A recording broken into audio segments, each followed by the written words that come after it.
Hi, My name's J.C. McCauley. I'm Naisha McCauley, and you're watching AccessTV.org.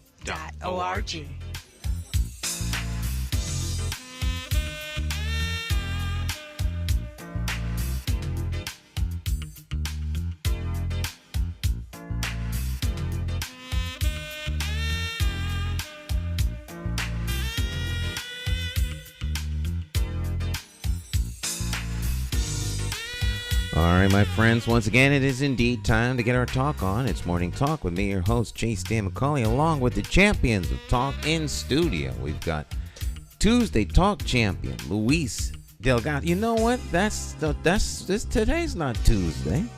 It's Wednesday. It's Wednesday. I got the wrong graphic. That's the old graphic. Yes.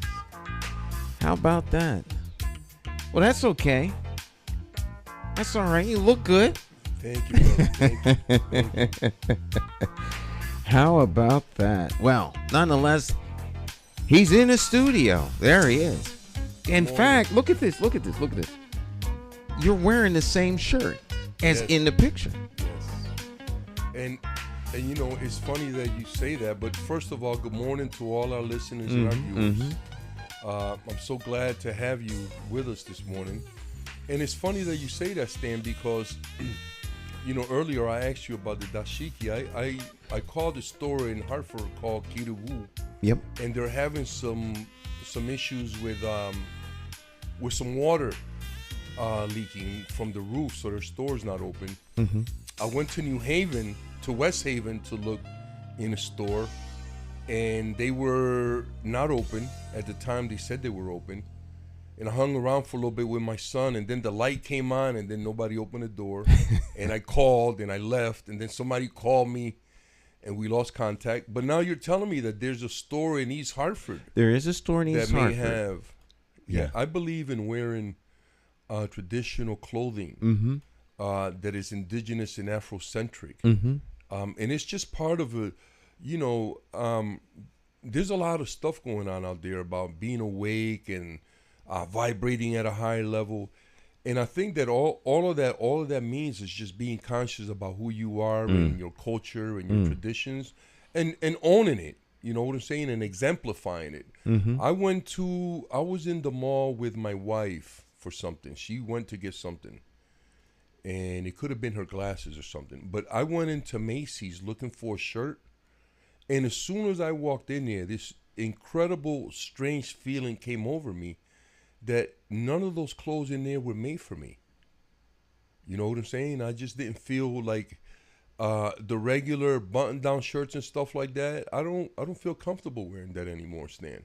I want to wear traditional clothing that exemplifies who we are and lets people know who we are, because we're walking that walk. We're not just talking it. So it was great that you gave me that information, because after the show today, I'm going to head over and see if I can find a couple beautiful dashikis, you know, to purchase. Yeah, they, I hope they're still there. It's a couple of years since I've been there. Okay. But, well, it's worth the ride anyway, you know? Yeah.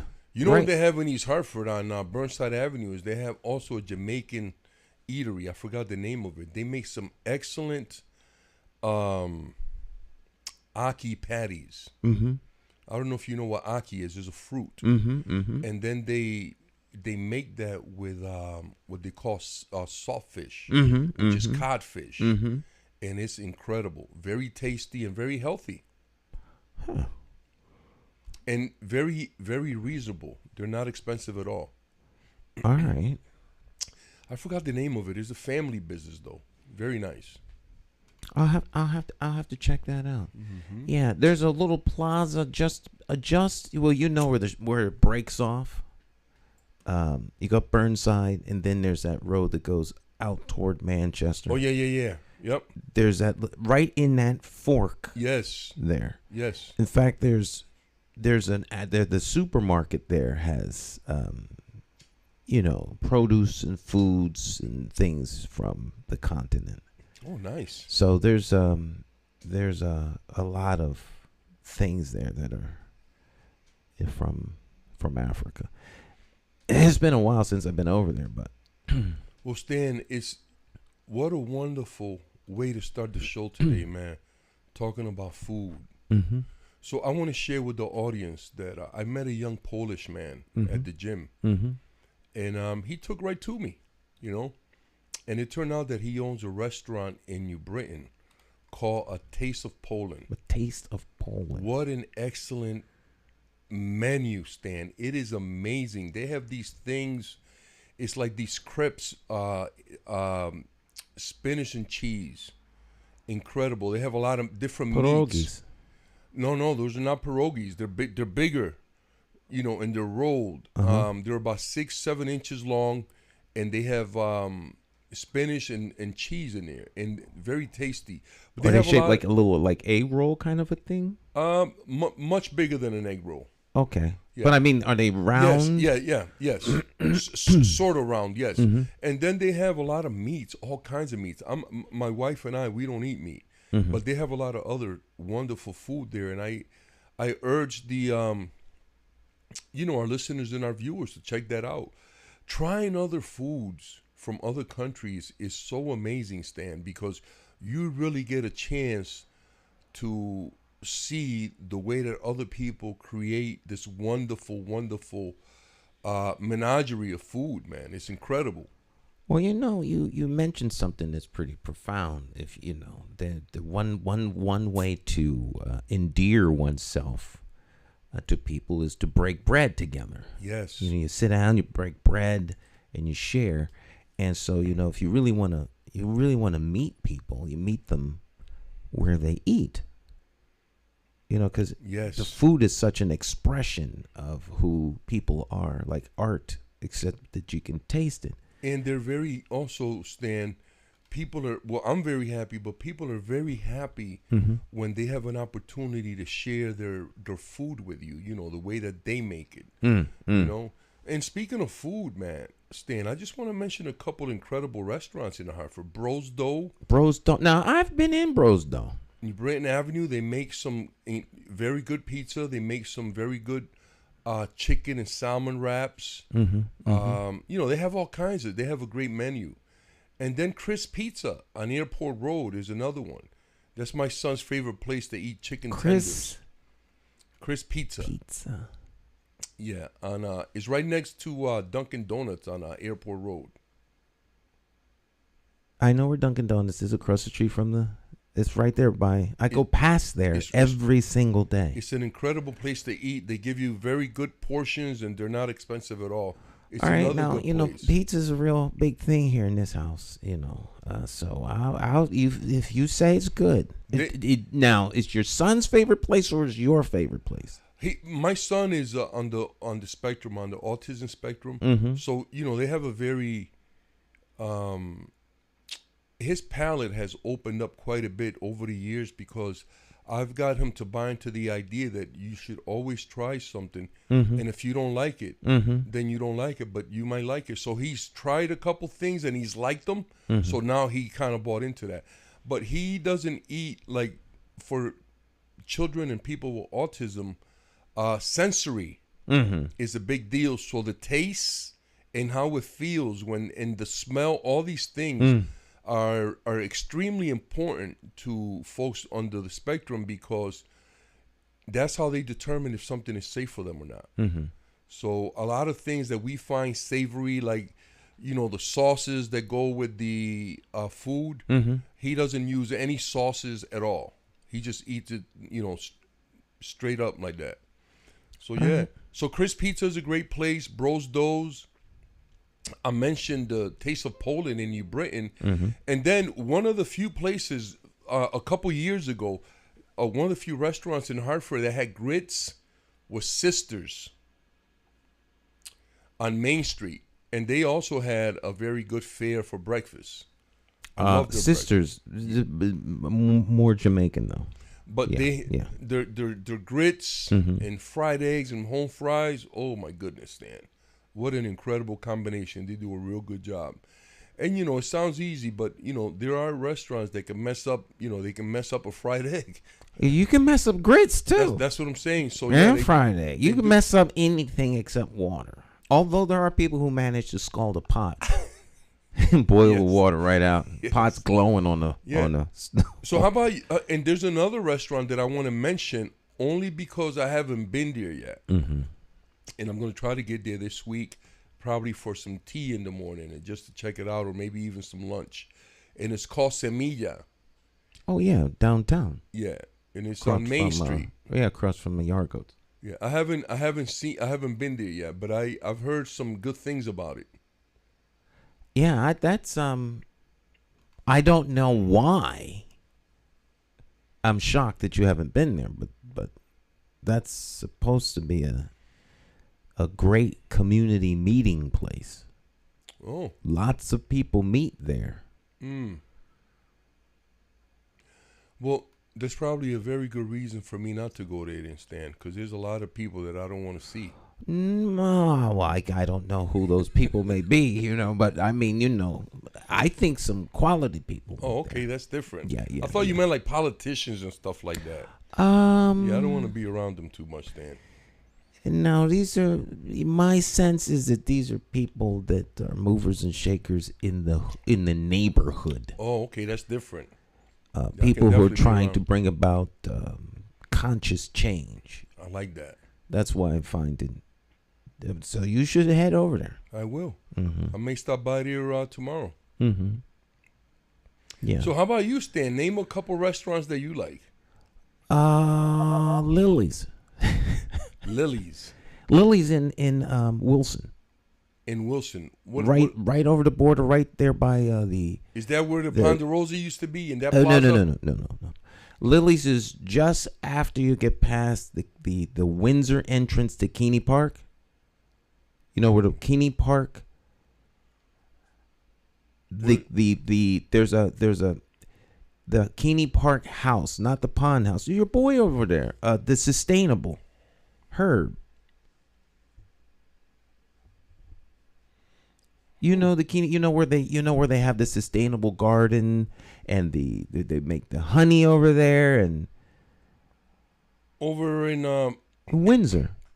I do not. All right. Somehow I thought you mentioned him before. I thought Herb Virgo. No. Okay. No. Okay. Well, there's you know where this is though. Yes. Most people think of it as the entrance to the golf course, because people come. They don't generally go up Tower Avenue. They'll go down to Wilson. But you know where the ice cream stand used to be in Windsor, Windsor Avenue. Go straight up down Main Street, North Main, goes. Yeah. Yeah. That's right by where you get on the highway. Well, it's down. you get off the highway. You get off the highway. Yeah. Hang a right. Yeah. And you go past the gas station, Yeah. past the church, Hopewell. And then on the left. And then on the left is Lily's. Okay. And so what kind of fare do they have there, Stan? African American soul food. Okay. And ice cream, but mostly soul food. In fact, I have to go there this Thursday because they have meatloaf. The only kind of red meat I eat is meatloaf. That to me, they have the world's best meatloaf. Well, when I was a kid, Stan, I remember eating meatloaf at my house and in other people's houses, And I think everybody's mom made some banging meatloaf back in the day, because when you said that, it put a smile on my. I don't eat meat anymore, for 30 years now, but. Yeah, I do fish. Fond memories. I do fish every day. Fish. But the best meatloaf that I've ever had was at Mayor Mike's restaurant downtown. Okay. Bar none. Fabulous. It's hard to find good meatloaf. Yeah. And the best sub I ever had was in Middletown. This had to be around 1980, 79. Wow. We're going way back. There used to be a little place, a little bar. I don't know what it was. You go over the bridge from Middletown over to what is that on the other side of the river there? Is that Cromwell? I don't know what that is. That's Portland. Portland, you're right, yeah. You cross over near Portland, and there was a little place right over there that had meatloaf sub. Ooh, that sounds interesting, Stan. And I don't know what happened to it. Of course, this was many years ago, but I tried to go back there maybe a year later. It seemed like it was gone. I couldn't find it. And I stumbled upon it because I was going home one day and I made a wrong turn, and I was I think Route 9 or something, or Route 3 or 2. I don't know. Whatever road that is, you wind up in East Hartford. Right. And I was starving, so I stopped at this place, and that's how I stumbled upon the meatloaf grinder. But food tastes different when you're hungry. Oh, absolutely, yeah. They say never go shopping when you're hungry. I always shop when I go hungry. I never, ever, we don't go shopping unless we're hungry. Oh, my goodness. That's different. Yeah. Then you get everything. It is. And then you get everything. Yes. Yeah. Because I have a philosophy in life. Yes. My number one philosophy in life is, if you work for a living, there is no limit on how warm the house should be in the wintertime. And you should eat well. That's it. You shouldn't scrimp on your food or heat. Everything else is a luxury. But food and heat, that's a necessity. And you ain't no sense in being in a house and cold, and you work all week for a living, and you living in 60 degrees, cold and hungry. Guess what that equals? New TV, all this other stuff, but you cold and hungry. It makes no sense to me. That makes for a very unhappy Stan. Wow. Stan is never unhappy. I'm saying if you were cold and hungry, you. Oh, yeah. And I'm skinny. Anyone. I'm skinny, so skinny people need heat. When you shiver, do your bones, It's ugly. I get cold very easily, and I have to have my ears covered. Yeah, covered. I'm way beyond shame of wearing earmuffs. Yeah. They say that when you're cold, when your head is cold, you're gonna be really cold. Yes, once my inner ear gets cold. Yeah, you put the earmuffs on, it makes a huge difference. It does. Once upon a time, I wouldn't wear them because it just didn't look right. But I've outgrown looks for comfort. A long time ago. Yeah, I learned that lesson a long time ago. I used to work with this woman named Marion Ortiz. She was a leader, and she still is. She's a leader. She's still alive. She's a leader. Mm-hmm. And we came out of a restaurant, Aquí Me Quedo, as a matter of fact. Now there's two of them. The one that was on Main Street before they changed. It was on Main Street, right in front of Barnard Brown. Yep. It was cold and the wind was blowing in the winter, and these two beautiful young ladies were coming by. They had like some short dresses and some beautiful shoes and some little jackets, and they were like literally shaking, man. And Marion, she was a very attractive woman herself, and she had the right stuff for the winter. And she looked at us, she said something like, that's why I don't pay to be cute. Look at them girls suffering like that. Yeah. So, yeah, we learned that lesson a long time ago, that it don't pay. You have to be, comfortable. But it's interesting that you say that, Stan, because I just want to mention this, because a lot of people, brother, don't have the luxury sometimes to be able to eat well and have that heat even though they work. Because the job that they have and the wages that are being paid are not enough. But I agree with you that should be something that's a priority at the top of the list. Absolutely. But sometimes, we have to also acknowledge that that's not the case for everyone, man. That is true. I had a coworker at Pratt & Whitney tell me that.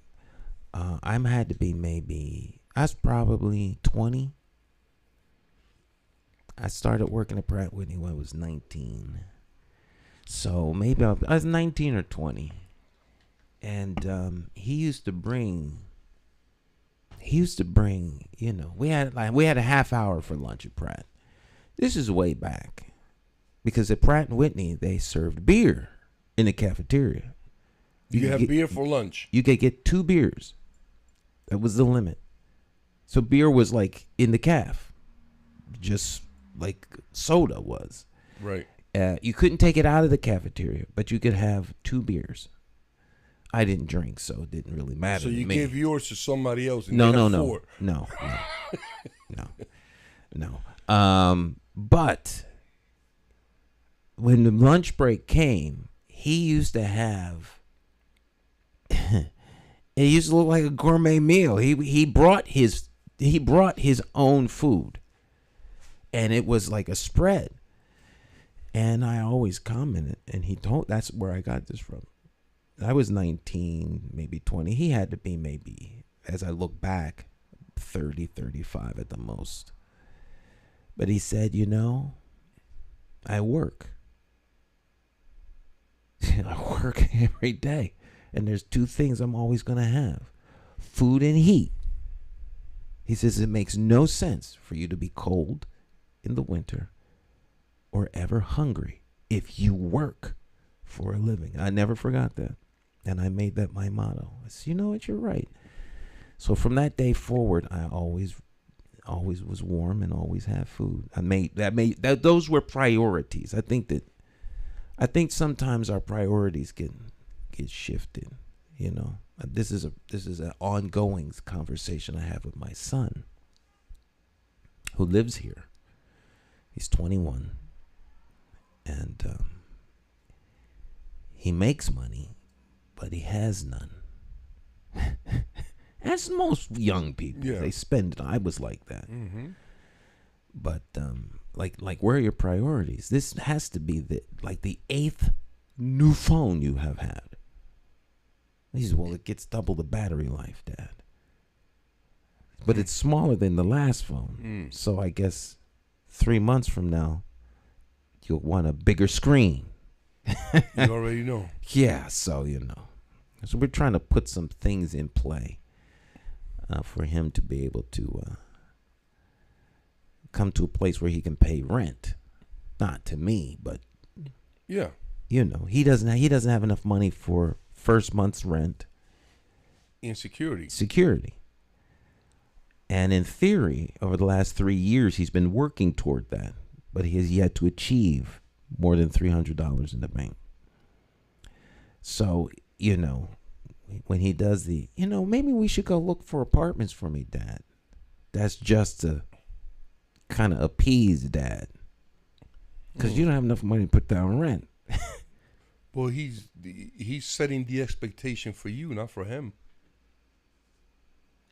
Well, the expectation is that we're going to look for an apartment that you can pay for, Dad. That's not going to happen. Well, I just told you what he did. Well, no. But no. Right. That's, you understand that. I understand that, but that's... But you didn't understand it till I said it. Well, I mean, it's clearer now. It's not clearer. I understand I heard what you said.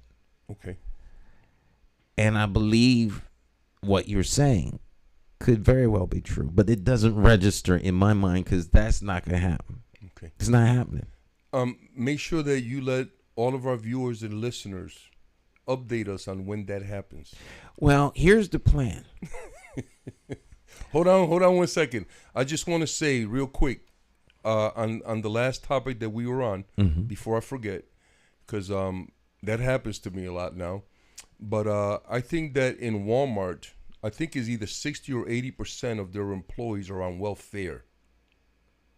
How is that? Because they only work part-time and they don't make enough money. But Walmart doesn't hire full-time people. They hire part-timers. And you can't pay your rent. You can't pay your utilities. You can't pay your phone if you have a car on a part-time job. You know what I'm saying? So, yeah. So, what? And my point is that back in the day when you were talking about you and that brother in Pratt & Whitney, first of all, Pratt & Whitney was a place that a lot of people coveted, for employment because of the wages that they paid. Pratt & Whitney, I don't think anybody in Pratt & Whitney made less than $20 an hour. Oh, well, yes. Yeah. Lots of people, most people. But I'm saying, you got... Maybe now. Yeah. But back in 1980... $20 an hour was extremely Listen, high. $10 an hour was extreme because I made $10 an hour. Yeah, and the regular wage was like $4.61 or something or less. Yeah. Yeah, so you made $10. You were big time back well, then. $10 was good. That was a good wage Back but then. but it wasn't According 20. That's all I'm saying. Yeah, but according to the standards that are set forth, because I always ask people this question, and I don't want to lose track because that other topic that you're talking about, your son is well, they're on important the. also. These is the same. It's on the same wavelength. Okay, so check this out. If you were going to die today at 6 o'clock, not you, but a person, Right. anybody, and I said to them, I want to sell you another 2 hours to live, or another 24 hours. How much is that worth? Depends on the individual. And the reason that I ask that is because we accept a lot of things. We accepted, $3.50 an hour. Now I guess it's going up to $15 an hour. Because an hour of my life that you're telling me is worth $15. 1 hour of my life. Well, this is a good topic. I think it's a good topic. So I'm just saying that, back in the day, Pratt and Whitney, you can afford to have heat and eat good. But today, a lot of people, even people who work full-time, stand. But this is a problem, Lou. This is a problem. That's why I think this is a great subject to I think that people have to have priorities. Once upon a time, when we didn't have a lot of money, before, as a lot of people like to say, before we knew we were poor and lived like kings, we ate well, we were warm, we were clothed, and didn't know we were poor because our priorities were different. This is just, let's say it's stand, not necessarily the truth, and this is just an observation. We, as a society, are addicted to consumption. We consume and then throw away. We don't value stuff. We don't fix things. We settle for things not being made in a way that they last more than 6 months or a year. And we're constantly buying. We buy. So if people can't afford to eat, and don't get me wrong, I understand poverty, and I understand that people have issues in terms of being able to make ends meet. But I believe a lot of that, for most part, I'm not talking about people who are poor and need assistance. I'm talking about the average person. Because when it comes to people who are in need and need help, that's an endless stream of people. All right, particularly if you don't live in the United States, where it's really, really, really, really bad. Well, I'll be careful with that narrative. Well, I'm threading the needle. I'm not done. I'm threading the needle. Okay. All right. And being a clergyman who spent many years of his life trying to help those who are poor, and I understand that. But I'm not talking about that cohort of individuals. All right. Because their need is not diminished by what I'm saying. I'm trying to differentiate. All right. There are people who work full time and can't afford to eat. What else is pulling on their money? Particularly if you have a family of 2 adults working full time and they can't afford to eat. To me, priorities are mismanaged. Do they have a car payment, insurance, rent? Let's do the math. What is it that's pulling down? Because once upon a time, like I got 2 cars, both paid for. One is a 1992 vehicle. The other one is a 1980 No, 19. No, the other one's a 2000. No, 2003. 2003 was how many years? That's 20 years ago almost. Mm-hmm. The other one is almost. It's almost 40. 40 years old. I have two. 38 years old. I have two old cars that. Please silence your phone when on the air. I have two old cars. I would like to have a new car, but I can't afford one. Okay. Because I don't think that $900 a month transportation cost is reasonable. That's new car plus insurance and gas. I understand. I could throw money away, but to me that's something I can't afford to spend that kind of money when I don't need to. That's my point. We are conditioned and addicted to buying things. Well, I think, Stan, for me, the interesting thing about this conversation is that, let's do the math. Mm-hmm. Two people employed full time. Making how much? Making $10 an hour. That's $400 a week. That's $800 a month. $800 a month. But let's take the tax off first before you make it $400 a week. It's more like $325 a week after taxes, right? So that's $600 a week. And that's $650 a week. Mm-hmm. Okay. Times. That's net. Yes. Times 4. Right. Now how much is that? Times 4. Oh! You mean 4 months? 4 weeks. So we do a budget for a month, right? 650. That's 12. That's 1,300. That's 2,600. Mm-hmm. And now let's start looking at their expenses. Mm-hmm. Let's put down. Your rent should be no more than 2 weeks. So let's put down $1,200. $1,200 a month rent. Yeah. Mm-hmm. And how much you got left now? $1,200. No. Well, let's see. What we were 26. 12. That's 4. That's 1,400. Okay. So let's do the groceries. How much? How big is the family? Is a family of 4? Let's make it 4. You know, that's pretty average, 3 or 4 kids. Right. So now you got a family of 4. So let's do groceries. How much do you think a family of 4 eats a week? Let's say 300. Okay, $300 a week. Mm-hmm.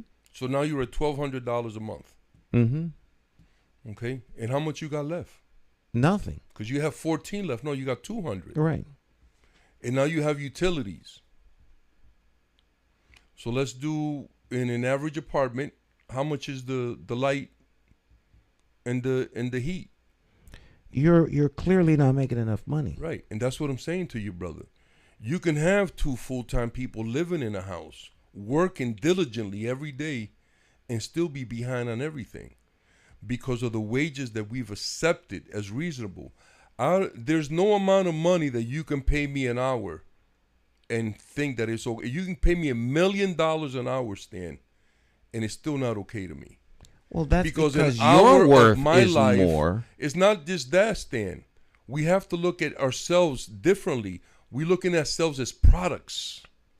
You understand? We're looking at we look at ourselves as like utilities, like a machine, like tools. We don't look at ourselves when it comes to stuff like that as human beings. You know, we just look at ourselves as tools. I think that's a perspective. I've never looked at myself as a tool or a machine. But think about it, Stan. Think about what it is. How can anybody in good conscience pay the wages that these people pay today and expect us to live? Well, I think that there can be a demand by the person who's being employed to make more, but that demand is offset by the number of people who are willing to work for less. There's some people who get paid a lot of money to do stuff because there aren't a whole lot of people that do what they do. You know, what is your doctor worth? I don't know. I think that, people have to determine what their value is, Stan. I guess that's my point. Well, I think you can determine your value, but that because you set a price at something doesn't mean that someone's going to be paying it, Well, I've always been of the frame of mind that an item is only worth as much as a person is willing to pay for it. Well, you take a Picasso, for example. There's people that may give 20 or 30 million for a Picasso. I wouldn't give them $100. Well, then you're not going to own a Picasso. But I mean, I don't think that people are the same. I think that if you're talking about labor, there's work that needs to be done. And so how much would you be willing to pay me to do something for you? I don't mean this in personal. No, I but understand. You are the one that's going to determine. Well, not really. I wouldn't determine. What I would do is I would ask you how much it would be, right? And then we can haggle over it. We can deliberate over it. But my cost might be more than I'm willing to pay. Than you're willing to pay. Right. So you are the one who determines how much you're willing to pay me. And you might get a really good deal in your mind. Yes. If you get a good deal, then I'm still obligated to meet the commitment. And I feel like I got ripped off. I should have charged him more. Well, you should have, but you didn't. You settled for this. You were compensated for your labor, and that's that. Now, next time you need to charge more. I can't say that my worth is $1 million. I mean, I can say that, but who's going to pay me $1 million? Now, if I played football and I could throw a football, my arm could make me $1 million a game because I have that kind of capacity. Right, that ability. All I do is throw a football. I'm not special. Right. In the grand scheme of things, but as it relates to football, you're very special. I'm extremely special. I'm so special that they're going to build a whole league around me and make hundreds of millions of dollars off of me and my colleagues throwing a football and catching a football, and people are willing to pay that. And to add a little bit more to the conversation, Stan, I think that sometimes the buyer cannot determine the price. Because, for example, if I go to Meineke and it's going to cost me $1,000 to rebuild my transmission, that's pretty much going to be the standard fee across the board for all the people who rebuild transmissions or anything like that.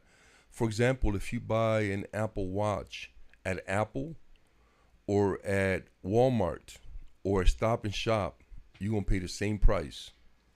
So sometimes the buyer does not determine the price.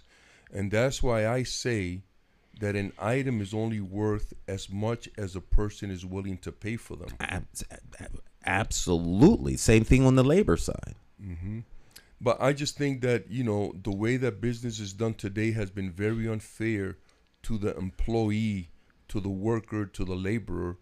And we have to look at that. Like I talk about on the show every week, we have to look at these things.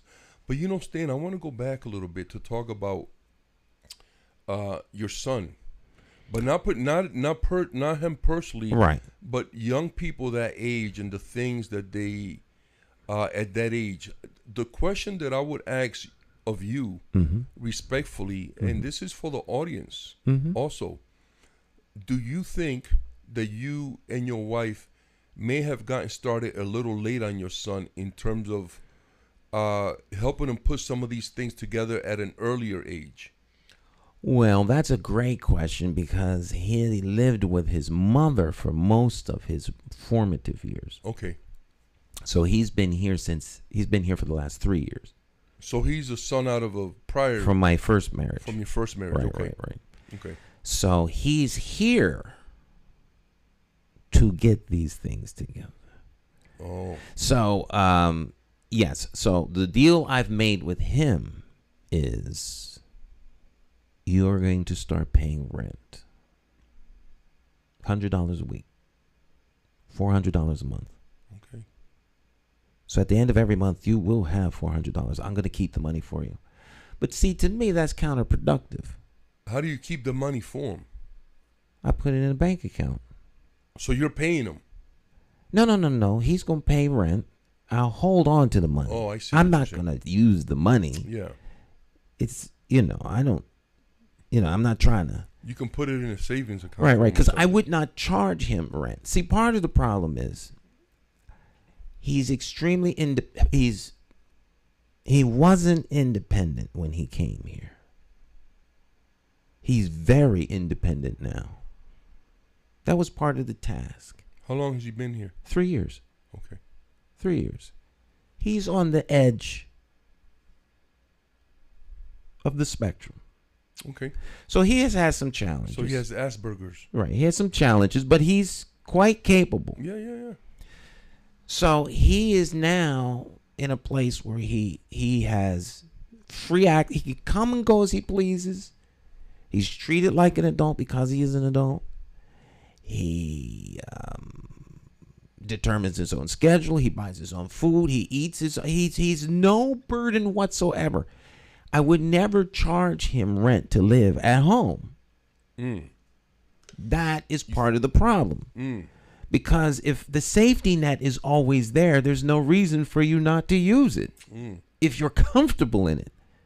And I think a lot of times people fall into the trap of the safety net. Dad's not going to throw me out.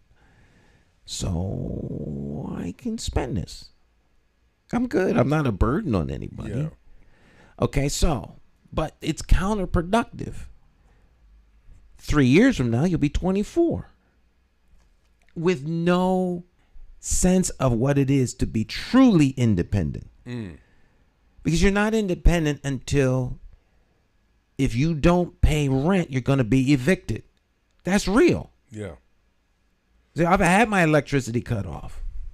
Right. I've been served a notice that you need to move. Pay this bill or you're out. Right. I've had that happen. So in life, these lessons will be learned eventually, either now or later. So if he waits till he's 30 to get that together, he's going to be experiencing these things for the first time at 30 years old. He's going to be way behind the curve because the younger people are going to get it together before him. He's losing the window of opportunity of having almost a little bit of a head start. All he has to do is save his money. He's been working for 3 years.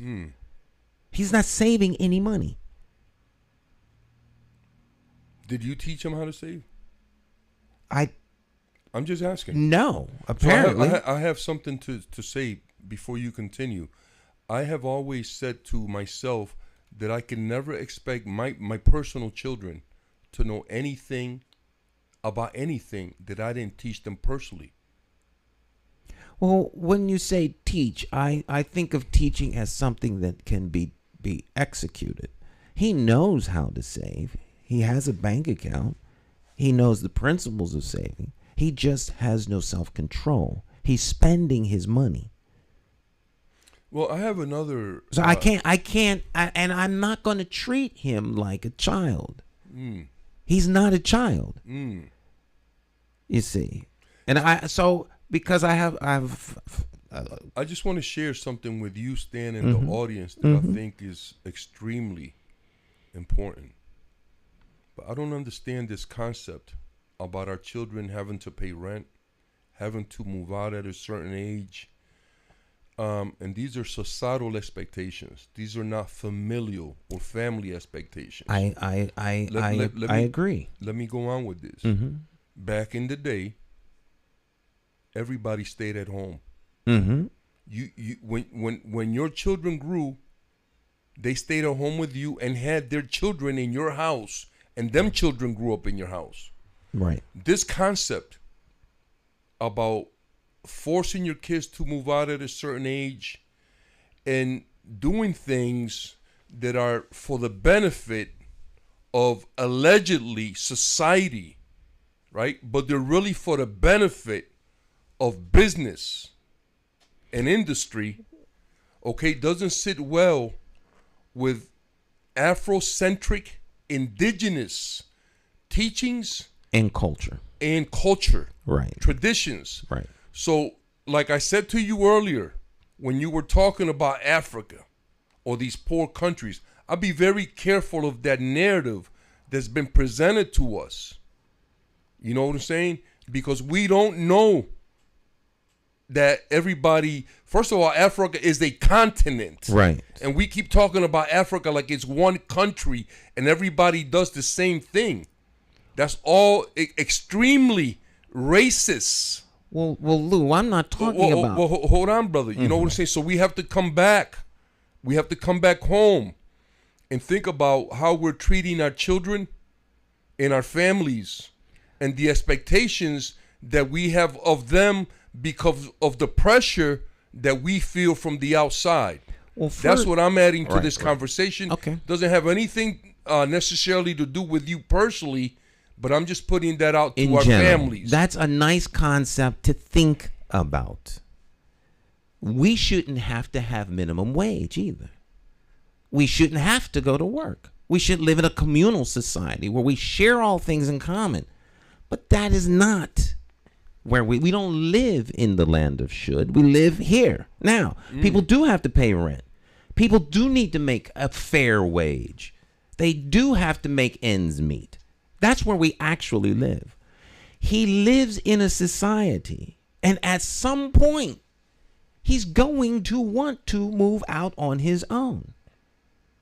And I will be responsible for him not being prepared for that. So the time to learn that is now while he is at home, where he can learn to save. But he needs an incentive to save, because it is clear after 3 years he will not save. What is your incentive to save? For him? No, what is your incentive to save? You yourself. My incentive to save? Yes, Stan, your incentive. I have most things. I have most things that I need, and there's no need for me to. What am I going to spend money on? I could save it. But you don't really need an incentive. You kind of got to that place on your own, right? Right. I said in the beginning that I was him. The first 8 years I worked at Pratt & Whitney, I made $25,000 a year. And back then, that was a lot of money. At the end of 8 years, I had less than $100 saved. But that's normal. No, Lou, it's not normal. I spent over $200,000 and had nothing. But hold on, Stan. No. And he can benefit from that. I see what he's doing. I bought everything imaginable. Furniture, shoes, clothes. It's stuff, Lou. I understand. You see what I'm saying? Yes, I do. A new Walkman radio, new Walkman cassette player. Oh, the Walkman headphone FM is out. Oh, this is out. Oh, I was just spending money because I could. So check this out. To your point, brother. Right. To your point. Mm-hmm. You made an extremely interesting statement a couple seconds ago when I asked you, what is your incentive to save? And you said... Right. I have everything that I need, so I don't have to spend money. So my point is this: when you're young, you need things. You need a lot of things, right? And even as you get older, but you don't need a house now, Stan. But Lou, yes, brother. You have to have a priority where you have to save. You're young. I was 19 in Hartford. Yes. I moved to Hartford at 19. And was working at Pratt & Whitney. Now, while I spent everything, I had to pay rent. And I paid rent every month on time. Always. Okay. Because that was a requirement. After I paid rent, I paid my utilities. Then with the balance, I spend down like it was water. He has no rent. He has no utilities. Therefore, he has no reason to do anything but get everything that he wants. So the plan now is you will save $100 out of every check. He gets paid bi-weekly. So that's $200. I will ask you how much money you have in the bank. So 2 weeks from now, the $300 should be $5. The following check, I'm going to ask you, how much do you have? The $500 should be $7. With that, I'm going to break my rule of you being an independent adult and ask to see your bank statement. If there isn't $700 in the bank, your next check is mine. That's the rule. Because he should save the money, not give it to me. He needs to learn how to save. And he has acknowledged he has a problem with saving money because he's gotten COVID, the monies that they sent out through the COVID. He got tax return money. He spent money like nobody's business. But he is not.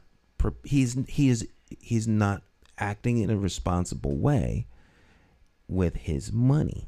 So he's been here 3 years. Yes. And now you're putting this play into effect. I'm enforcing. I've been allowing him to be responsible on his own.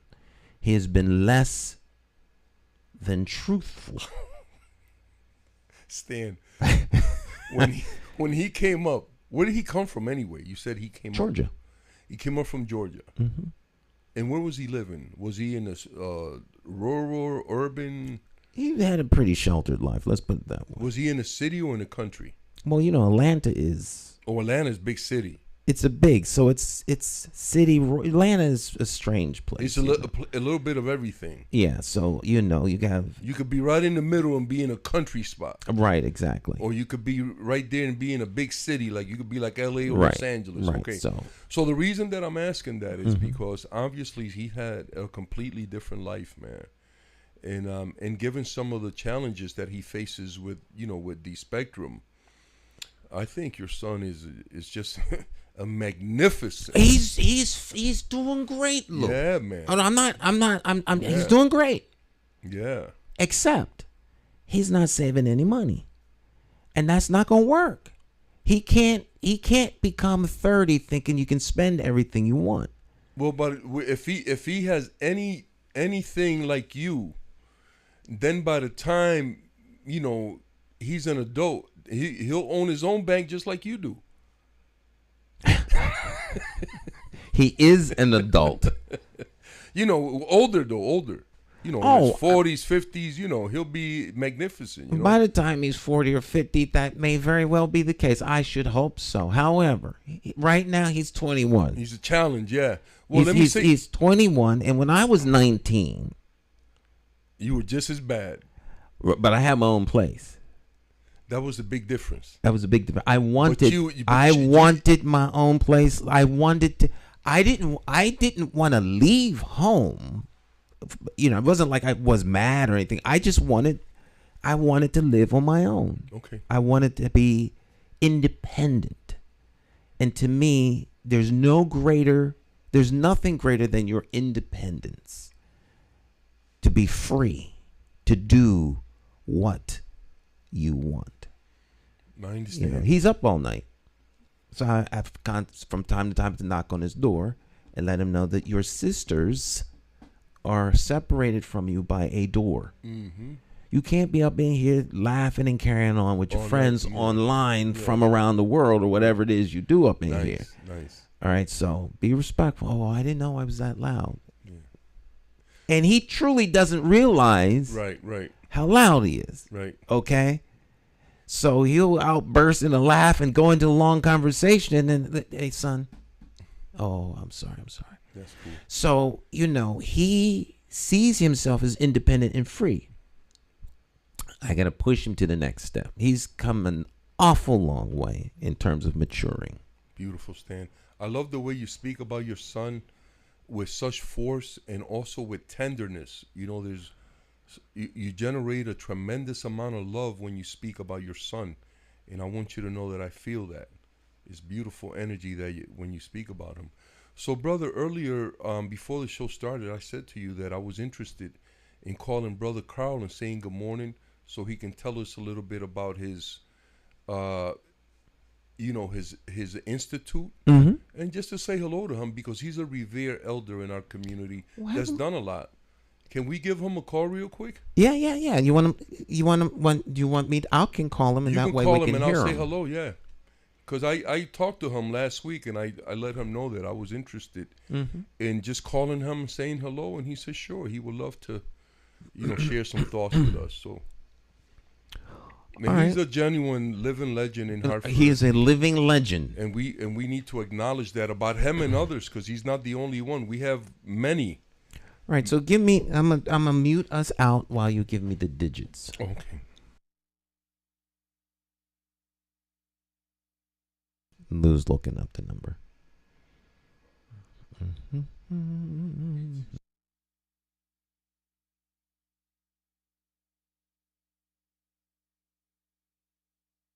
All right.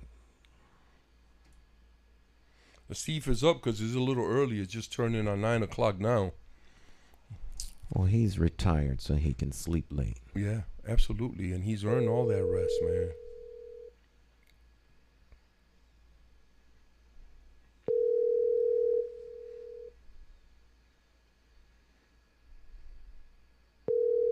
He might be like me and not answer the phone if he doesn't recognize the number. That could be, yeah.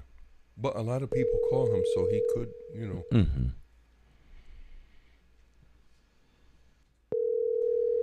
And if not, we'll try him again next week. I'll let him know that we'll call him around 8:30, 9 o'clock or whatever, But he's an incredible human being, and I'm happy. Oh, 100. Hey, Carl. Good morning, Brother Carl. This is Luis Delgado. I was calling you to have you on the show this morning with Stan, so you can tell us a little bit about what's going on with the, your institute down here, and just in general, just to say good morning to you, man. I hope everything is going well for you, and I want you to know that you are a revered elder in our community, and it's just wonderful to have you, man. Thank you, Brother Carl. All right. I got one more. Let's try one more. I was going to ask you, who else can we call? This is fun. Dean Jones. I want to call Dean. Big Dean. He's doing some things. And, you ready? Yep.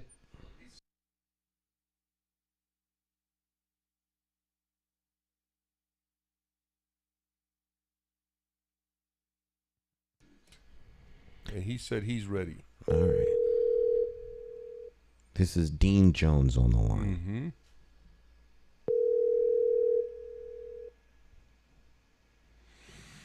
Hey, how you doing? Hey, Dean, good morning. This is Luis Delgado. I'm calling you from the show with Stan McCauley. Just wanted to say good morning, brother. Good morning. How y'all doing? Good morning, brother. How are you? Doing well. I'm doing well. Good, man. I'm so happy that we got a hold of you, Dean, because I've been talking to you, and I've said to you that I wanted to have you on to talk a little bit about what you're doing now. I know that, your last place of employment was from Compass. And, now that you moved on from there, brother, what are you doing? What are your plans? What can the community expect from you in the near future, and then, moving forward down the road? Okay, so I'm currently a consultant on a national project for community health workers at NACTRA, National Association of Community Health Workers, pushing legislation and bills to get that across to get persons such as myself with lived experience or people from the community to help other people from their community be navigators in systems that may cause barriers because we have the inside track and support to support a person in that particular moment. And I'm also I was working with the CDC on its national violence prevention paper that we came out with that was published that have persons such as myself and other people with real lived experience have a platform to put our minds on paper about how do we see uh, we can assist in this violence prevention push in the United States. So that was how those two national projects was happening. That's Been working. incredible, Dean. Yeah, Congratulations, brother. thank you, man. Appreciate it. You Yes. know, a little nervous with the CDC when you get a call from them, right? It's like, you know, whoever gave them my name, it was definitely a blessing. So That's beautiful, Dean. to be a Well, part of you're that. well deserving, brother. You're in the community. You have all this experience. You're respected, and you're revered by the young people in the community, man. So it's good for you, for doors to be opening for you, because I know that in turn you're gonna open doors for others, brother. Yes. Yeah, 100%, man. Just right now, working with BHCA, Mm-hmm. helping them with their team um, in Weaver. Oh, good. That's a good Yeah, project. helping them structure, getting the structure pieces in to help their team, case manage, help the climate and culture of the school, parents, and community, and the grades as well. So working with that. Then had a good meeting yesterday. Not gonna put that out there yet, but strong possibility on some other bigger things that I can assist the district on with helping with a lot of this outrage and violence that's happening within the school. So I mean, I can tell you that leap of faith of becoming a consultant, operating in you know put putting that energy out there, believing in yourself, and allowing your gift to be a gift to others. 'Cause I work best at with my gift. That's That's just to beautiful, build Dean. relationships and help people, move forward, whatever they have going on. So that's what I'm working on. And of course, I got the basketball stuff. That's Yeah, I was gonna ask you about the hoop wave, man. That's your baby. yeah. So the Hoop Wave, we did have conversations with the XL Center this year, but we're going to push off this year from the XL Center. We're going to do that next year. We brought a consultant that's helping to, put some pieces together to bring it for next year. So when we bring it to the XL Center for the city, it'll be a good look. This year we're looking to be back at Weaver again, um, bringing in a lot of young people from across the state, the majority from Hartford, just to showcase their talents. They pay nothing. They kind of have that McDonald's All-American type of game here in Connecticut, man. And outside of that, I got the AAU stuff for young people. This the past summer, traveled North Carolina, South Carolina, Nice. New Jersey, Chicago, Indiana. So this stuff quietly, I'm not. I'm I get more done being humble, man, than being. Yes, So it's brother. Yes, just absolutely, keep man. getting it done, man. And I just move on faith. I'm gonna be honest with you. I just, you can't climb a mountain if you ain't walking up first. You know what I mean? So Yes, brother. that's It's pretty much it, wonderful, man. Dean. It's wonderful to hear all the wonderful things that you're doing. You're one of our guys. You're here from Hartford. Yep. I love it. All the things are incredible, and they're all helping people, and that's the wonderful thing about it, man. It's about making our community better. We're Yep. grateful for your skill set, and also grateful for the fact that, you're one of the young lions, Dean, that decided to stay and work here and not Yeah. leave. Yep. So I appreciate that. I have another question, Dean. I What got does I the got one more political thing future too. look like for you, Dean? Got you. Girl, I'm glad you asked that. So right now I'm consulting uh with this firm, and I'm doing a bipartisan campaign right now. Unlock the vote. Basically, I'm going to reach that population 18 to 26, or even be a little older, on just educating them on voting and why it's important to vote. Why? Look at the parks in West Hartford. Look at the parks in Hartford. Not saying there's nothing wrong. I'm just saying that we get more with numbers. And people got to realize, they have that concept that it's a wasted vote. But then when things don't happen around your community, you're complaining. So why complain? People not listening. So just putting together power analysis on that as well. And I'm also working with Faith Acts, which is another consultant with them. They're working with this educational disparity. I found out that there's $700 million that are given to suburban towns in Connecticut, and only $400 million are given to not Hartford, just urban towns in Connecticut. So there's a $300 million gap. That's an after-school program. That's on different programs, different books, all types of stuff that could be going to urban students. And the reality is, we're the only people who have always needed an amendment to get anything accomplished. So we have this disparity, this gap right now, with also having to put an amendment together to even get the resources done. So we're just trying to get the word out on that. So on my political platform right now is working on policies, working on procedures, with other people who are pushing it with a mobilized voice, not one voice, but a mobilized voice, and not every 2 years, not every 4 years, but every year, where we can get people together and educate them on why it's important to do what you do and why you do matter in every shape, form, and fashion. Beautiful, Dean. Brother. Bipartisan, too. Bipartisan. You are. No matter what, if you're Republican or Democrat, that's, bipartisan. Yeah. Definitely, brother. You are definitely a man on the move in Hartford. I've always mentioned your name as one of the young leaders that we have, along with Warren and Glenn Malden and Martin, young men and women, Dean, that are doing wonderful things to create and to build up our city, man. I thank you, and we are very, very grateful to have you, brother. Thank you. I appreciate it, man. I appreciate you, brothers. Keep the show going. Tap into that podcast every Wednesday. Appreciate it. All right, man. Have a great day, Dean. God bless you and keep up the good work. Yes, sir. Amen. God peace, bless you. peace, King. Yes, right. yes. Dean Jones. Jones. Yeah, one of the magnificent leaders that we have in our city. You see all the stuff that he's doing. Mm-hmm. The brother has a full plate plus. He's on 2 national projects that he's working on. Mm-hmm. He has Hoop Wave, which is one of the biggest basketball programs that we have in this area. Mm-hmm. He has stuff with travel, with AAU, mm-hmm. and most of the programs that Dean does for children, they never pay. Mm-hmm. He's a wonderful brother. And like he said, he's very humble, and as you can hear him speak, he's extremely knowledgeable, and he's on point. So once again, thank you.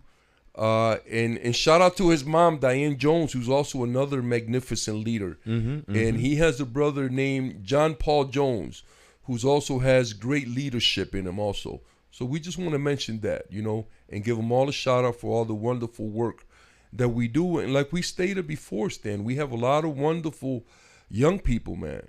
And next week, I'd like to call somebody else. Well, you said you had another person. Oh, yeah. Let me call him right now. Let me see. Let me give you his number and see if he answers. Mm-hmm, mm-hmm. This brother right here is Jerry Tony. 860.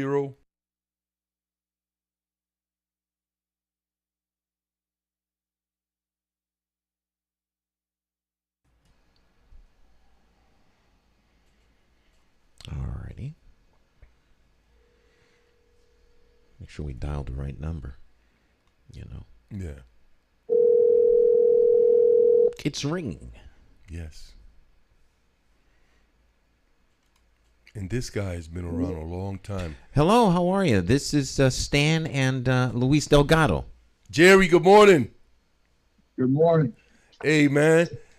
I'm so happy I got you. Like I told you, man, we've been calling people from the program trying to get a little history. And you are a brother that is a leader, an elder, and a revered elder in our community for all the stuff that you've done, man. And I wanted to call you and thank you for all the wonderful things that you've done, man, and maybe get you to share a little story with us about some of the stuff that you did back in the day when you were a TV newsman, Jerry. Well, thanks, first of all. I don't know. There are a lot of stories that go back. I think one of the things that was really unresolved was the whole Civic Center roof collapse. Ooh. The thing that happened with that is they had Thornton from Zetlin Associates, and he was the investigator. And one of the things he said to me was that what he had seen in the roof was criminal, because he said someone knew in advance that the roof was falling, and it strung cables across the roof going from end to end diagonal. But he wasn't ready to put that in his report. And he said what would happen is that once it went to court, that those things would come out. Well, it didn't go to court because I think there were about 28 people that were sued in that. And one of the things that happened was that travelers, I had learned from one of my sources, had sent letters to all of the other defendants to reach some kind of settlement so that the thing wouldn't go to a court case. Well, I ran that story, and the next day I got up, and the front page of the Current lead story was basically me being called a yellow journalist by travelers and attacking. Wow. So my boss came to me because obviously my station was concerned about travelers having a problem with us. And he said, we really need to know how you got that story and what your sources are. And I said, to my boss, I said, I don't give up my sources. I said, what I'm willing to do is call. If my source is willing to talk to you and show you the documentation, that's fine. I said, but if he's not, you have my resignation. Integrity. And so I called the source, and he said, okay, you can bring your boss by. I brought him by. He showed him the letter that travelers had sent out to everyone. And he came back. Now he was smiling, because travelers had that morning sent their vice president over to slam me even more on television. And so when we got back, I told him, I said, this is the last time that you will meet one of my sources that wants to remain confidential. And I said, if you don't trust me, then at that point I'm going to resign, because I owed it to my folks to keep a confidence if they want it. But anyway, to make a long story short, travelers ran their piece. In fact, I had to interview the vice president, and we ran our story. Basically, they were like, we stand behind what our reporter said now. But what I did is I also called Judge Cabello, who was the judge in the case. And I had my boss on the other line. And I said to the judge, we're following up on the story. He said, yeah, I saw it. He said, but what I'm going to tell you is that story couldn't have been more accurate if I'd written it myself. And I ended with that, and we never heard from travelers again. They were running for cover, Jerry. No, know what it is, Lou, is, and this is what we don't have today. One of the things that I look at our whole system of checks and balances is basically eroded. But what we always had was the media as our fourth estate. Yep. We don't have that anymore. In fact, one of the biggest culprits, I think, in this country is the media and the lack of it doing its job, especially local media. Yep. And I remember when I was toward the end of Channel 3, we got this executive producer, and he said, from now on, we're going to do happy news. And I said, happy news? We need to do news that informs people and that people need to hear. In fact, that's the same guy that Pat Sheehan and all them got fired over because he wrote up a critique on everyone in the station. And the only thing he said about me, he said, Jerry Tony's a great reporter. He just needs to be more of an actor. And I said to him, I would have gone to Hollywood or New York if I wanted to be an actor. But what happens is things are out of control as much as they are in this country because we have an uninformed public. And part of it's them are distracted. The other part is we don't have a media. What they call investigative reporting now is what we used to call day-to-day reporting. And so my position, and I was quoted in broadcasting years back, saying we have an obligation to tell people what they need to know, whether they want to know it or not. And back then we only had a half hour, an hour newscast. And my thing is they have all these other hours to be entertained. Our job is to inform. And I'll give you this last bit, and then I'm kind of done. But one of the hardest stories that I ever had to cover was the City and Town Development Act. It was a bill before the legislature. It was considered then, and probably still is, the most complex piece of legislation that had ever become before the General Assembly. In fact, it was so complicated that most of the legislators that would have to vote for it didn't really understand it. And the public definitely didn't understand it. Wow. So the day of the vote, Don Noel, who was our political reporter, was to cover the vote and, you know, what it ultimately happened with the story. And they said to me, we want you to go do a piece to explain the bill. I'm like, you guys got to be crazy. So normally, if you got a really good story, you probably get a minute and a half on television, on television news. So that day they gave me 2.5 minutes. So I went to everyone I knew that had some involvement, you know, authors of the bill, whatever. I spent the whole day, legislature, city hall, everywhere. And I came back and I put that story together. And people came up to me in the street. When I went to the legislator, people were like, we didn't understand that bill till we saw your story. And it's not so much what I did. It is more an issue of that's what we should be doing. And the media isn't. They're just doing the down and dirty, the sensational. You know, so that's my big disappointment with the media. And Channel 3, which was my station, I mean, we dominated. I was the assignment editor for 1.5 years. We had a 52 share, which was unheard of. And I look at Channel 3 now, and I'm embarrassed. It's like a revolving door. I can't even keep up with the reporters that go through here. You know, I look at what was once a really great station. To me now, it's just pure garbage. I mean, they have a few talented people, but overall, the product is garbage.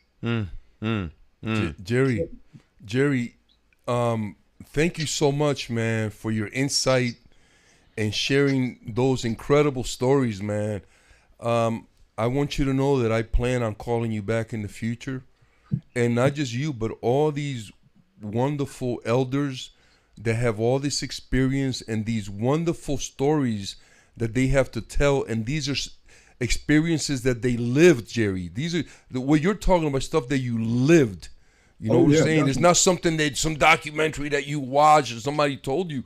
And our children in our community need to hear these stories from the people who lived them, like you, brother. So I'm very grateful that you're willing to share, man. Thank you so much, and give Evelyn a big hug for us, man.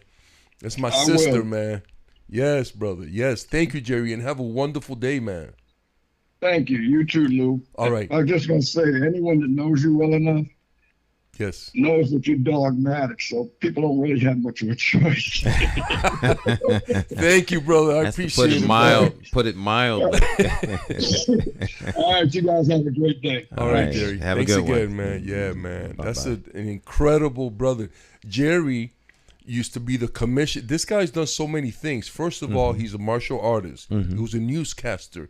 He was the commissioner of baseball, a baseball umpire, a family man. You know, these are the leaders that we have in our community that we should be looking forward to speaking with and getting their counsel, man. Listen, he's my neighbor in Lou Brown, and I feel completely blessed to have, you know, access to them. These wonderful men, man, they're beautiful, beautiful men. They have so much to offer, man. So I'm grateful. Not, you know, for them and for the other ones. And I like the concept, Stan, of calling on them and just getting stuff from people in the community. So thank you for that opportunity, brother. Well, this is a great way for the community to stay connected. You know, then this is living in the land of what is, as opposed to should. You know, people should reach out. Well, let's reach out. That's what's up, so man. we make it happen and connect and let people know that this treasure is all around us. But his point about the press is absolutely spot on, because we are not served by the by the media as we once were, and political folks and corporate folks and nonprofit folks. They take the press release and deliver it, and it's regurgitated, and that now passes for news. It's not news. It's throw up. Right. It's so that's what you want us to hear. Right.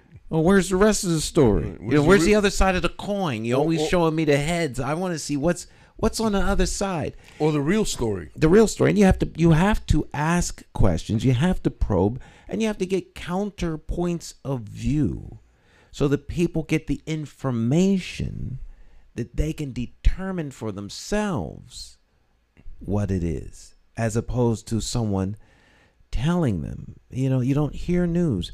I was online the other day.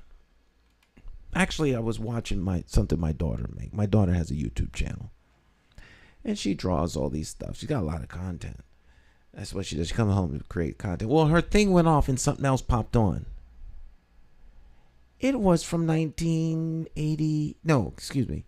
It was from 2000 and I want to say 2018, like August or something. Alaskan Airlines. Baggage handler, stole a plane.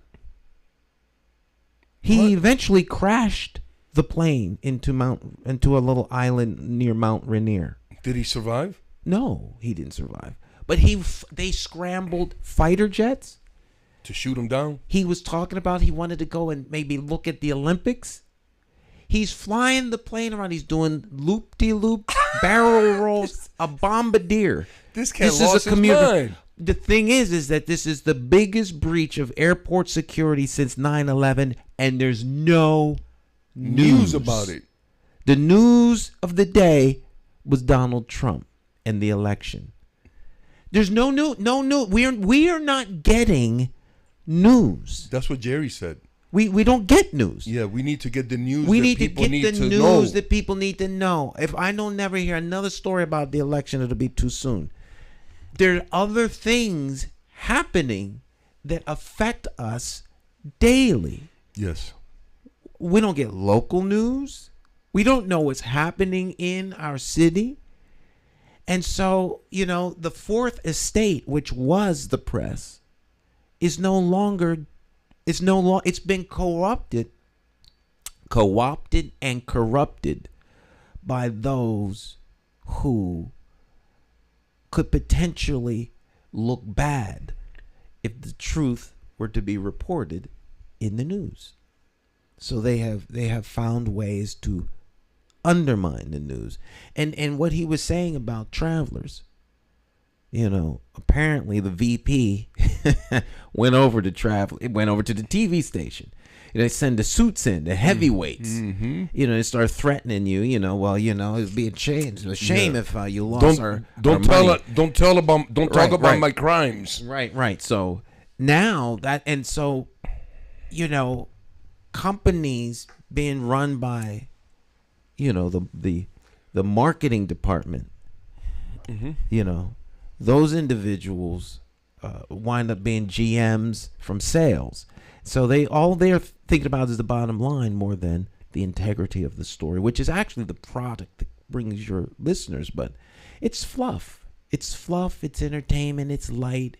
It's nothing that really matters in terms of helping people to make real decisions. Well, there was one reason that I used to watch the news,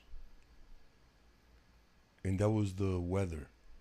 But now I have an app that gives me the weather, so I don't have to, because even the weather person became obnoxious. Wow. So now I have an app that I look at when I get up in the morning, because that lets me know how I'm going to dress. It lets me know what the weather's going to be. Is it going to be raining? Is it whatever is it going to be hot? So I dress. So it's good to have that app. Yeah, the app does a better job because the weatherman, I don't care what the weather is in California. And they make you wait sometimes too, Right. you know, like coming right up. And sometimes you have to, you know, you weather wanna on the run. 10s, weather on the Exactly. 7s. Right, exactly. Right. So, you know, we want to, you know, I don't watch the news. I just think that they don't have anything to offer. You know, they don't have anything. They don't have anything that's going to make me a better person or make me more productive. You know, if anything, it may take away from that because of the nature of the news that they're presenting. First of all, a lot of times we can't relate to it because it has nothing to do with us. And I'm interested in national news and international news a little bit, but I'm interested more in knowing what's going on in my community and in my city and in my state, because those are the things that are going to impact me first. The other things are going to impact me. It may take a while, like this thing with the Russia-Ukraine. You know, look at how it affected the gas and the prices on everything, right? But you know, I'm still interested in knowing what's going on and making sure. Right. Like I have a lot of people that I check in every day, and at first they used to find it weird. I will call somebody and say, "Hey Stan, I'm just calling to say hello. How you doing?" And they're like, "What?" Now, why are you calling me, Lou? Yeah. Why? Look, you just called me last week. Well, you just calling to say. I said, "No, I'm just calling to check in, man, to make sure you all right." No, I don't say and that now, when Lou calls. And now when I call, they welcome it because they know that I'm genuine like that. I do call. If I know one of my friends, like I have a friend who has cancer now. He was in school with me since the 4th grade. And I told him today, you know, we always call each other brother this, brother that. I said, brother, I think that we use that term because it's a safe term for a lot of people. But I want you to know that when I use that term with you, you are my brother. So, you know, it's good. It's good to have meaningful relationships in your life, Stan, because they make you feel good about yourself.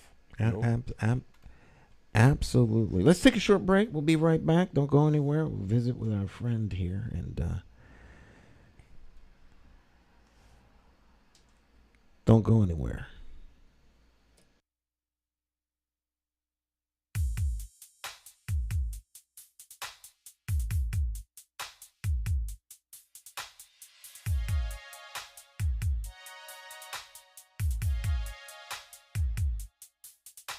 To be here is our mission, full of purpose. We are driven, we are special, we have pride in who we are, and you can't break our stride. And if you see, like I see, you will realize it's not a dream. This school you make it, lessons you take it, and we work as a team. This school is better with you in it. Yeah, yeah, for every hour, day, and minute. Yeah, yeah, we are here, we are winning. Yeah, yeah, the school is better with you in it. In it, in it. We are loving when you're here. Yeah, man, the future's when you're here. Hope you realize we do, can you believe it? Yeah, yeah, this school is better with you in it. In it, this school is better with you in it. Yeah, yeah, this school is better with you in it. Yeah, yeah, this school is better with you in it. Yeah, yeah, this school is better with you in it. In it. In our school, such a given for you to learn is our mission. When we ver is what we are as a unit, and you can't bring us down. And if you see, like I see, you'll realize it's not a dream. This school you make it, chances you take it, and we work as a team. This school is better with you in it. Yeah, yeah, for every hour, day, and minute. Yeah, yeah, when you're here, everyone is winning. Yeah, yeah, this school is better with you in it. In it, in it. We all love it when you're here. Yeah, yeah. Man, the future's when you're here. Oh, you realize we do care, can you believe it? Yeah, yeah, this school is better with you in it. In it, in it. And just to let you know, before you go, we know your skills won't fail to show. Yeah, we will call you our greatest prize. We know that you'll reach for the skies like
Sheldon Neal, Mr. Sheldon Neal. Great principal. Mr. Neal would have been my first choice for superintendent over any other superintendents we had in the last 20 years, 25 years. Mm-hmm. Easily. Mm-hmm. The best, because I stated on the program before that I worked at a lot of people that were principals, and some of them were great administrators, and some of them were curriculum driven. They knew the curriculum inside and out. Mm-hmm. But I didn't meet many, like he knew both. He could be an administrator. He could deal with personnel issues. He could deal with student issues. He could deal with family issues. And he knew the curriculum as good or better than anyone in the district. Like what needed to be taught, how it needed to be taught. He had that like no other. And it's unfortunate that, people like that, men and women like that, Ivan Francis, Oscar Padua, men and women like that are being passed over by people who have shown a lack of knowledge of how to teach children of color. They have shown very strong racist ideologies. They come to the table with that. And we're overlooking incredible people that bring so much skill to the table. And it's shameful. I believe that if Sheldon Neal wanted to be the superintendent, he would have my support, because he has that kind of knowledge. Now, we have other people in the district that are incredible. I mean, there's a brother out there named Victor Cristofaro. Incredible, very knowledgeable. Okay, has the respect of the students, the families, and the staff. Ivan Francis, Oscar Padua, who has worked with our most difficult children, the expelled kids, the ones that are in constant, they have constant issues. And he has done great work with them. And these people are being overlooked. They're not given the resources they need to be successful. Another leader in our district that we're going to lose him, Doreen Crawford. She was over at Vine Street School. Okay, the Thurman Milner. When they had the other people over there, Michael Sharp and them, and they wouldn't let her do her job. The Board of Ed wouldn't let her do their job because they were trying to appease Michael Sharp and them, and our families were in the middle. It turned out that there was some criminal stuff going on with Sharp, and Doreen Crawford kept that ship, from just tipping over. She took that ship and she held it, and now she's over. I believe she's over at Martin Luther King, and she's doing an incredible job over there. So yeah, we have incredible leaders that should be put in positions where their skill set can have the most positive impact and outcomes for our children, our families, our district, our schools, our community. The 5 things that I talk about all the time, these are incredible people. So now, once again, for the mayor, okay, Line Luke, this is the cacique speaking. We have a candidate, okay? We have a candidate for superintendent. And like I said on the show before, it's not personal. And by the way, Stan, what happened with that contract? Did they re-up her contract? See, they make mistakes because you have people that are unwilling to make the proper decisions. It isn't that it was re-upped. It was extended. For how long? The contracts are 3 years. So but an extension doesn't have to be 3 years. They only can extend it 1 year. Okay, so it was extended for a year. So right now, the superintendent has a 3 year. It's 3 years. So if she were to leave, not on her own, they'd have to buy out a 3-year contract. Yeah, but I thought you could only extend it for 1 year. Yes. So how does she have 3 years? Because it was 2 years left. So they only extended it for a year. Right. Okay. So they might be listening. They may be laying the the groundwork for was, for her removal. At the last meeting, two board members voted no. The rest voted. Do you remember who voted no? Shante Brody. Okay. And I want to say Tyrone Williams. Tyrone Williams? Tyrone. I think his last name is Williams. No, it's not. You talking about the slim black dude from the 6th District? Tyrone Walker. Tyrone Walker. Yeah, I'm surprised. I used to be on that. I used to be on that town committee, and that was one of the worst experiences that I ever had. The black and the brown people there. He voted no. Yeah, but I'm surprised because there's got to be something going on. I was on that town committee, and I'm telling you right now, they were the worst. They had a woman named Keiko Washington, a white woman, extremely racist. Alyssa Peterson used to come around and think she could run things, and they had Hyacinth Yenny, who was the biggest police apologist in the country. And some other people that were. Now this is Hartford politics. Yeah. Now we getting into the nitty gritty. I'm just letting you know about my experience. People don't have to agree with it. The no votes. Here's the argument. There's no need to extend her contract. Yeah, if she has 2 years and they know they're about to let her go, they don't have to do it now. They could have did it next year. They don't need to extend it for her to keep her job. Right. And so the argument, and then one board member said, now I found this was very interesting. I'm just saying as an observer of things.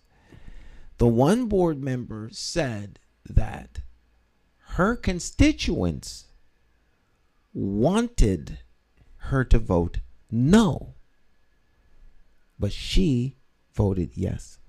Now, she said that it would have been, if no one would know if she'd have just voted yes.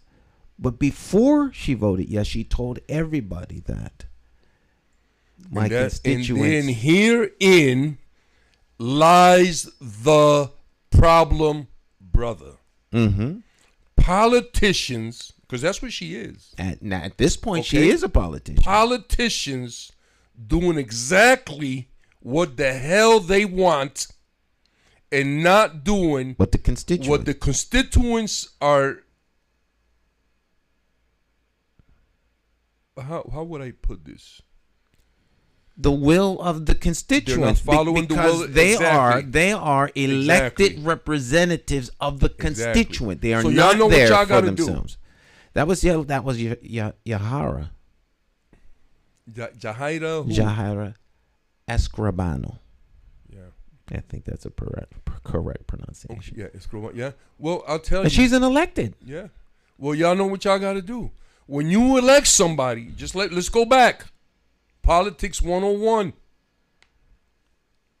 When you elect somebody and you have an expectation of them and they don't meet that expectation by not doing the things that you have commanded them to do, because that's what a vote is a command, right? Mm-hmm. Okay? Then next time around, you know what you got to do.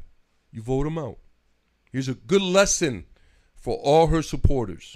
She slapped you right in the face and she told you about it. I'm going to do what I want. So, yeah. So, this is what we do. So, once again, to Lion Luke and all you other politicians out there, you know what happened the last time? When Cacique said Narvez got to go, Narvez went. When Cacique said Leslie's going to be the superintendent, she was. And now Cacique is saying the community has a candidate.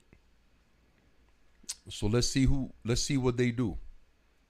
Because we're going to be teaching our community how to get rid of these politicians that don't know how to follow directions. Okay, we're going to vote them right out. Thank you so much for sharing that vital piece of information with us, Stan. Because people need to know when this kind of chicanery is taking place.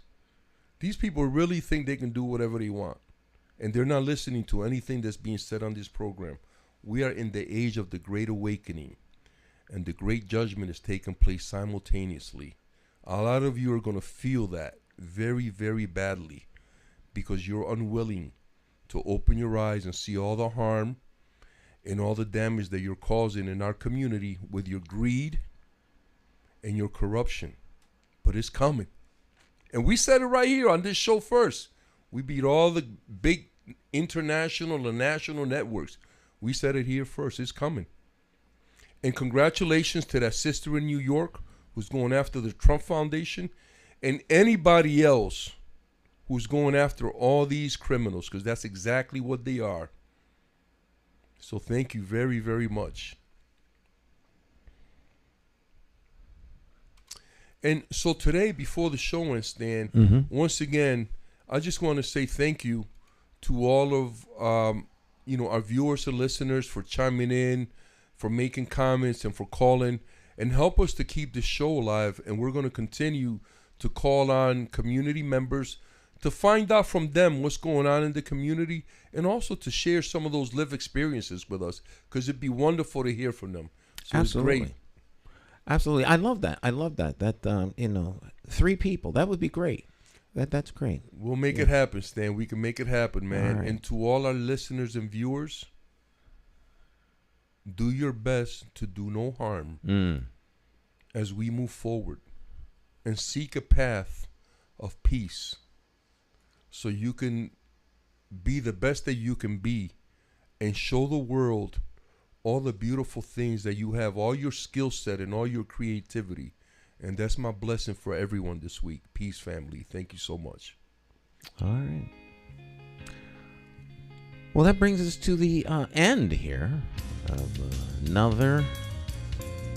another Wednesday. Dr. Bowen will be back next Wednesday. Took the morning off. Work hard, you get tired. And shout out to Dr. Maya. We missed you today, man. Yeah. It's not the same without you, sister. Yeah. But we made it through, Brother Lou. We made it through, brother Stan. We made it through. We made it through. And that's what men like you and I do. We make it happen. Can't make it happen. I want to share one more thing with you and with the audience. Mm-hmm. People used to say to me, "Hey, Lou or Luis or Cacique, what's happening?" And I would say, "I'm trying to make it happen." And then something magical happened, Stan. When people started asking me that, I started saying, "I'm making it happen." We'll make it happen. And listen, brother, everything started happening. Everything. So what I'm saying to all our listeners and viewers, stop trying and make it happen. Peace. There you go. Yes. Don't try. Do it. There you go. We'll see you next time. You all have a great, fabulous rest of your day. Bye.